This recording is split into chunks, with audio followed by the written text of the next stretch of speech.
एक बड़ी खबर आ रही है, आपको सबसे पहले वो बता देते हैं।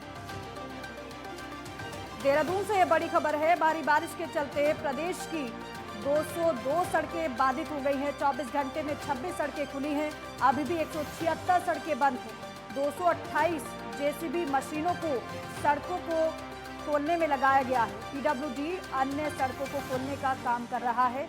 कर्मचारियों को अलर्ट मोड पर रहने के निर्देश दिए गए हैं। ये बड़ी खबर देहरादून से आपको बता रहे हैं।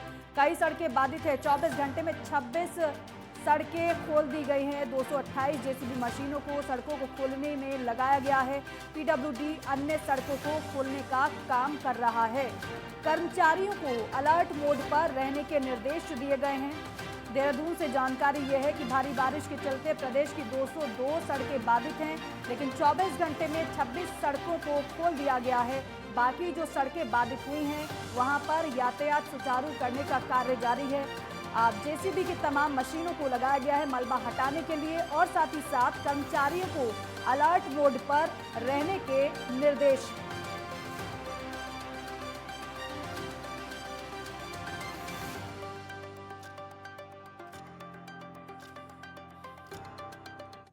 और एक और बड़ी खबर, उत्तराखंड में 4 दिनों तक भारी बारिश के आसार रहेंगे। आपको बता दें कि मौसम विभाग ने बारिश का अलर्ट जारी किया है। अगले 4 दिनों तक भारी बारिश की संभावना मौसम विभाग ने जताई है। उत्तरकाशी, रुद्रप्रयाग, चमोली में बारिश की संभावना है। बागेश्वर, नैनीताल, चंपावत, पिथौरागढ़ में भी बारिश के आसार है। मौसम विभाग ने अगले 4 दिनों तक बारिश की संभावना जाहिर की है, जिसमें वो जिले हैं आपको बता दें बागेश्वर, नैनीताल, पिथौरागढ़, चंपावत, जहां पर बारिश के आसार हैं। 4 दिनों तक ज़्यादा बारिश का आसार है। आपको बताएं कि रेड अलर्ट मौसम विभाग ने पहले ही जारी कर दिया है। अगले 4 दिनों तक तेज बारिश होगी, मौसम विभाग ये कह रहा है। उत्तरकाशी, रुद्रप्रयाग, चमोली, पिथौरागढ़, बागेश्वर, नैनीताल, चंपावत, ये वो जिले हैं जहां पर तेज बारिश की संभावना मौसम विभाग ने जताई है। पहले से लगातार बारिश हो रही है, लेकिन आगे आने वाले दिन भी और भी ज्यादा मुसीबत भरे हो सकते हैं।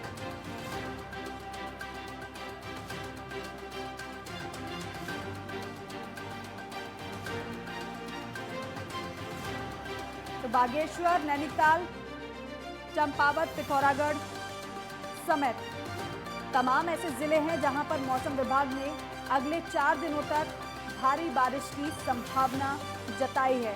और लगातार हो रही बारिश की वजह से भूस्खलन भी हो रहा है, सड़कें बाधित हो रही हैं, यातायात पूरी तरीके से बाधित है और जो वाहन हैं उनके पहिए थम गए हैं। इससे पहले आपको बताया कि 202 सड़कें बाधित हुई और उसमें से 202 में से 26 सड़कों को खोल दिया गया है, लेकिन अगले 4 दिन भी तेज बारिश के आसार हैं। उपेंद्र सिंह राणा मेरे सहयोगी हमारे साथ लाइव जुड़ गए हैं, उनका रुख करते हैं। उपेंद्र, मौसम विभाग ने एक बार फिर से ज्यादा बारिश की संभावना जताई है। बिल्कुल दीपिका, क्योंकि उत्तराखंड में जिस प्रकार से पहले ही मौसम विभाग ने जो पूर्वानुमान जारी किए हैं कि 23 जुलाई तक उत्तराखंड के कई हिस्सों में जो है वो भारी बारिश जो है वो देखने को मिल सकता है, जिसको लेकर कई जगहों पर जो है वो ऑरेंज अलर्ट और येलो अलर्ट जो है वो जारी किया गया है। हालांकि कल तक जिस प्रकार से 48 घंटे का रेड अलर्ट जो है मौसम विभाग की ओर से जारी किया गया था, लेकिन अब जो है इन 4 दिनों में येलो और ऑरेंज अलर्ट जो है कई जिलों में जारी किया गया, जिसमें खासतौर पर उत्तरकाशी, रुद्रप्रयाग, चमोली, बागेश्वर, पिथौरागढ़, चंपावत, नैनीताल और देहरादून में काफ़ी बारिश होने की संभावनाएं जो है वो जताई गई है। लेकिन जिस प्रकार से दीपिका लगातार जो है उत्तराखंड में बारिश का सिलसिला जारी है, ऐसे में कहीं ना कहीं आम लोगों को काफ़ी दिक्कतों का सामना भी करना पड़ रहा है, क्योंकि लगातार जिस प्रकार से जो पहाड़ी जिले हैं और जो नेशनल हाईवे है, चाहे बद्रीनाथ केदारनाथ नेशनल हाईवे हो, गंगोत्री यमुनोत्री नेशनल हाईवे हो, वहाँ पर जो है लगातार भूस्खलन लगातार हो रहा है, जिससे काफ़ी दिक्कतों का सामना आम लोगों को करना पड़ रहा है। क्योंकि अभी भी अगर बात की जाए तो 100 से ज़्यादा सड़कें जो है अभी भी बाधित है, जो छोटी बड़ी सड़कें हैं वो बाधित चल रही है, जिनको खोलने के लिए जो है बीआरओ और पीडब्ल्यू की जो टीमें हैं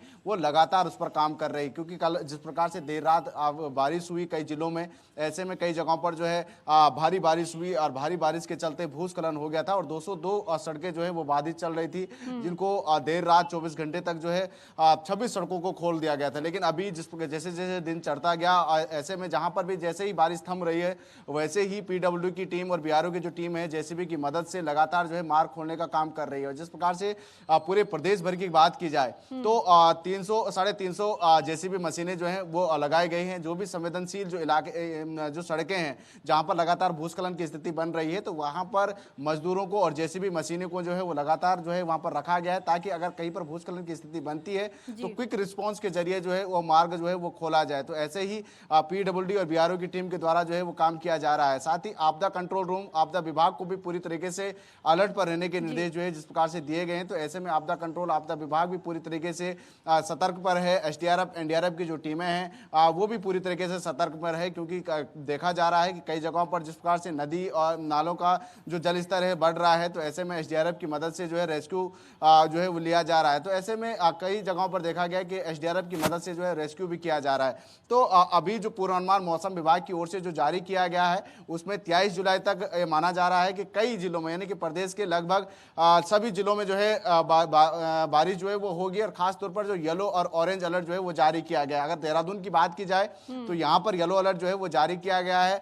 पिथौरागढ़, चंपावत, बागेश्वर, मुंशियारी और जो नैनीताल है यहाँ पर भी येलो अलर्ट जो है जारी किया गया है। हालांकि जो उत्तरकाशी, रुद्रप्रयाग इन जगहों पर ऑरेंज अलर्ट जारी किया गया है। तो यानी कि कई जगहों पर जो है काफी बारिश जो है वो देखने को मिल सकता है। और जिस तरीके से भूस्खलन की स्थिति खासतौर पर पहाड़ी जिलों में होता है वो जरूर जो है वो देखने को मिल रहा है। और आम लोगों के साथ साथ जो चार धाम यात्रा के लिए जो यात्री यहाँ पर पहुंच रहे हैं उनको भी काफी दिक्कतों का सामना यहाँ पर करना पड़ रहा है। बिल्कुल उपेंद्र, और यही बात बिल्कुल सही है, क्योंकि जो स्थानीय है उनकी तो समस्या बहुत ज्यादा होगी ही, जाहिर सी बात है, लेकिन समस्या उनके लिए भी है जो लोग वहां पर यात्रा के लिए पहुंच रहे हैं। ऐसे में यातायात पूरी तरीके से बाधित होगा। कैसे गाड़ियों को आगे बढ़ाया जा रहा है? क्या कोई रूट डाइवर्ट किया गया है? क्या इंतजाम इसके लिए किए गए हैं? कहां से जो यात्री हैं उनके लिए क्या कोई अलग रास्ता दिया गया है क्या? देखिए, जिस प्रकार से भूस्खलन की स्थिति बन रही है, ऐसे में उनको जो है जो वैकल्पिक मार्ग हैं उनको अलग अलग जगहों से जो है उनको यात्रियों को जो है वो भेजा जा रहा है। अगर कहीं पर वैकल्पिक व्यवस्था नहीं है तो कई घंटों तक उनको जो है वो रोका जा रहा है जब तक मार्ग ना खोला जाए। उसके लिए जो है लगातार जेसीबी और जो टीमें हैं, मशीनें हैं, वो लगातार मार्ग खोलने का काम जो है वो कर रहे हैं। लेकिन सबसे बड़ी दिक्कतें दीपिका मार्ग खोलने में यह आ रही है कि जिस प्रकार से लगातार बारिश हो रही है, तो ऐसे में जब जहां से भी भूस्खलन हो रहा है तो ऊपर से पानी का रिसाव, लगातार बारिश के चलते पानी का रिसाव हो रहा है। लगातार जैसे ही मार्ग खोलने की कोशिश की जा रही है तो दोबारा जो है भूधसाव जो है वहां पर हो रहा है, जिससे काफी दिक्कतों का सामना। और ऊपर पहाड़ी से जो है पत्थर गिरने की संभावना ज्यादा बन रही है, तो जिससे मार्ग खोलने में काफी दिक्कतें हो रही है, जिसको लेकर लगातार जो है जैसे ही बारिश थम रही है तो ऐसे में बीआरओ की टीम जो है वो लगातार मार्ग खोलने की कोशिश कर रही है। जेसीबी मशीनें जो है हर एक पॉइंट पर जो है लगाई गई है ताकि क्विक रिस्पॉन्स के साथ जो है वो काम किया जाए। और यही कोशिश की जा रही है कि जल्द से जल्द जो है वो मार्ग खोला जाए। अभी भी कई मार्ग जो है वो बाधित है, उनको खोलने की कोशिश जो है वो बीआरओ की टीम के द्वारा जो है वो किया जा रहा है। उपेंद्र, और एक बात और, क्योंकि अब यहाँ पर घंटों का सफर तो फिर तो कई घंटों में तब्दील हो गया होगा, कई घंटों का इंतजार यहाँ पर यात्रियों को करना पड़ रहा होगा। अगर आप बता रहे हैं कि वैकल्पिक मार्ग दिया गया है, क्योंकि कई सड़कें तो ऑलरेडी बाधित हैं।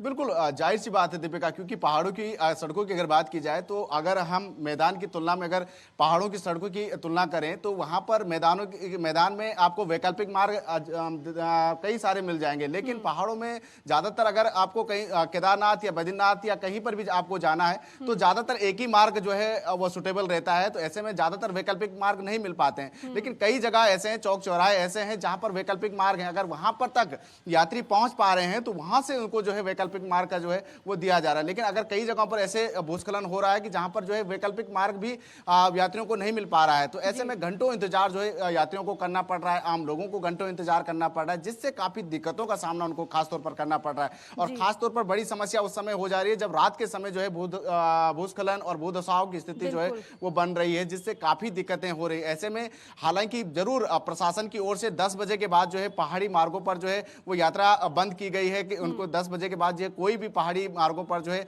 वो यात्रा नहीं करेगा, गाड़ी चलाने का अलाउड नहीं किया गया है, ताकि अगर कोई भूदशा हो, अगर भूस्खलन की स्थिति अगर बनती है तो ऐसे में कोई दुर्घटना ना हो। ऐसे में उनको पहले ही सुरक्षित स्थानों पर जाने की जो है वो हिदायत दी जा रही है। तो ऐसे में लगातार पुलिस की ओर से भी लगातार समझाने की कोशिश की जा रही है, अगर कहीं पर मार्ग बाधित है तो ऐसे में पहले ही उनको जो है सुरक्षित स्थान पर जाने की हिदायत जो है वो दी जा रही है। तो ऐसे में लगातार पुलिस की ओर से भी काम किया जा रहा है, प्रशासन, जिला प्रशासन पूरी तरीके से जो है वो अलर्ट मोड पर नजर आ रहा है। उपेंद्र, हम देख पा रहे हैं आपके पीछे अभी भी मेरे ख्याल से बारिश हो रही है। अभी बारिश हो रही लगातार। अब आने वाले 4 दिन के लिए मौसम विभाग तो चेतावनी जारी कर रहा है, यानी कि अभी से परेशानी है, आगे आने वाला समय तो बहुत मुसीबत भरा होगा लोगों के लिए।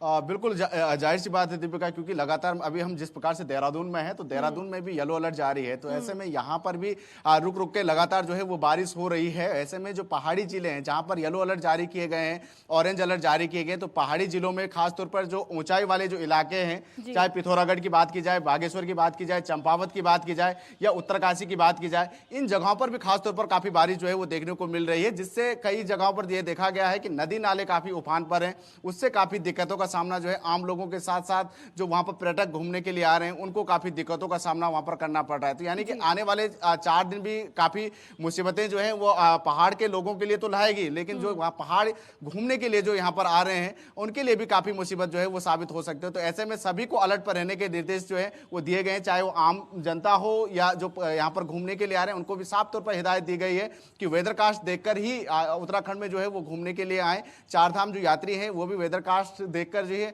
4 धाम की यात्रा करें। इसको तमाम जो हिदायत है मौसम विभाग की ओर से भी दी गई है। प्रशासन भी लगातार समझाने की कोशिश कर रहा है और लगातार जो है यही हिदायत यात्रियों और आम लोगों को जो है वो दी जा रही है। बिल्कुल उपेंद्र, जाहिर सी बात है, हम भी लोगों से यही अपील करते हैं कि अगर उत्तराखंड जाने का वो प्लान बना रहे हैं तो एक बार मौसम का हाल वो जान लें, अपडेट ले लें कि मौसम कैसा है। हालांकि हम बता ही रहे हैं लगातार कि आगे आने वाले 4 दिनों में भारी बारिश की संभावना मौसम विभाग जता रहा है। लेकिन ऐसे में उपेंद्र, हमने कल ही देखा था, पहले से ही मौसम विभाग अलर्ट जारी कर रहा है, फिर चाहे येलो अलर्ट की बात करें, ऑरेंज अलर्ट की बात करें या फिर रेड अलर्ट की बात करें। हमने देखा था कल कि मुख्यमंत्री पुष्कर सिंह धामी वो आपदा कंट्रोल रूम भी पहुंचे थे तैयारियों को जानने के लिए, और ये अधिकारियों को निर्देशित भी उनकी तरफ से किया गया था। इसका मतलब यह है कि पूरी तैयारी यहाँ आपदा प्रबंधन की भी है, आपदा विभाग की भी है, मौसम को देखते हुए, चेतावनी को देखते हुए। बिल्कुल जाहिर सी बात है दीपिका, क्योंकि जिस प्रकार से उत्तराखंड की जो स्थिति रहती है खास तौर पर जो बरसात के समय पर वो देखा जाता है कि जब भी बरसात होती है तो पहाड़ी राज्य होने के नाते यहाँ पर सबसे ज्यादा भूस्खलन की स्थिति जो है वो बनती है और मैदानी क्षेत्रों में जल भराव की स्थिति रहती है। तो खास तौर पर जो फोकस सरकार का रहता है वो ज्यादातर पहाड़ी इलाकों में रहता है, जहां पर भूस्खलन की स्थिति ज्यादा बन जाती है, दुर्घटनाएं ज्यादा होती है। तो ऐसे में वहां पर जो है लगातार मुख्यमंत्री की ओर से भी मॉनिटरिंग जो है वो की जा रही है कि कहां पर रास्ते बंद है, आखिर क्या कारण है, किस तरीके से खोले जा रहे हैं, क्विक रिस्पांस कितना मिल रहा है, ये तमाम चीजें जो है मॉनिटरिंग मुख्यमंत्री की ओर से भी किए जा रहे हैं, जिसके चलते उन्होंने कल भी आपदा कंट्रोल रूम गए, वहां पर मॉनिटरिंग की, उन्होंने पूछा अधिकारियों से भी जाना कि किस तरीके की स्थिति है। तो तमाम बिल्कुल आपने तमाम जानकारी दर्शकों को दी है, और ये बेहद महत्वपूर्ण जानकारी है कि जो लोग उत्तराखंड जाने का अगर सोच भी रहे हैं तो मौसम का हाल कैसा है वो हम आपको लगातार बता रहे हैं। बहुत शुक्रिया उपेंद्र जानकारी के लिए, बातचीत के लिए।